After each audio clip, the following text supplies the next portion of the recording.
Hello, my friends, and welcome to Philobites, a series where I talk about different aspects of games that I wish to talk about in a more casual, less heady or analytical way. And today, I'm going to be talking about Bloodborne, specifically the chests, the treasure chests in Bloodborne, and how I have come to a specific opinion about how games should do treasure chests in order to build excitement and payoff and reward in how the player feels when acquiring the item or opening the thing up. Now, I know this is kind of like a very specific topic. I think it might be like maybe too in the details, too in the weeds, but it's an idea I had. I want to talk about it, and YouTube demands content from what I attempt to call art. So, the thing that Bloodborne really made an impression on me with was not how treasure or items was handled in the base games, but with how items were being handled specifically in the Chalice dungeons, which I started playing thinking that I would try to reserve them for live streaming. Obviously, that did not happen, but I still played them anyway because I thought I could still get the achievement for the getting the all the weapons in the game, because you have to get all of the alternate versions of weapons from the Chalice dungeons as well for that trophy. And then I realized that I was not good enough to get through some of those bosses like I thought I was. So maybe that's going to have to be put on pause. But in the base game of Bloodborne, there are essentially three kinds of chests, which are a little glow that represents a small item, a bigger glow that represents a maybe bigger item, and then there are the chests, which come in a single variety of this wooden chest with silver filigree that you pop open, and then there's a glow inside the chest. You pick it up, it's yours. And that was something that was present in other From Software games. Dark Souls, in particular, was somewhat well known for its use of having a variety of chests that one would engage with in order to entice the player to go in certain directions or to forget where they were and make mistakes. If they wanted you to rush forward when an enemy would come and get you, they would put a large glow of an item in a place that was precarious or around a corner that you hadn't noticed was a corner because you decided to run rather than be careful, and so the game punishes you for it. I loved that because it was a way of sort of manipulating the incentive curve of the game and changing the way that you engage with the very simple act of picking up an item, which in most games is a completely throwaway notion. In fact, because they realized how throwaway the notion could be, they actually did away with that system for Sekiro because they wanted you focusing on movement and action and fast pace, engagement. And so instead of making you go and pick up an item, they would have you hold down the square button to suck up all the items with magic ninja wind. And items that were present were pretty much always just either in a little bag or on a corpse, but same, there's just a glow, but there wasn't even a variety of glow. So item incentive was not really the focus of the map design in that game.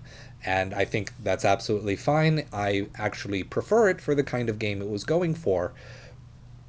But the thing is that Bloodborne in the Chalice dungeons had dozens, at least felt like dozens of different sizes and shapes and designs for chests that made you think that any sort of thing could be in there. And when a chest was particularly big or unique looking, like if it was in the shape of a coffin, you'd get really excited and be like, oh, what's that thing that's going to come out? Am I finally going to get my new weapon? Am I going to get a brand new chalice that will let me get into a completely different level, fighting completely different enemies? Everything was more exciting about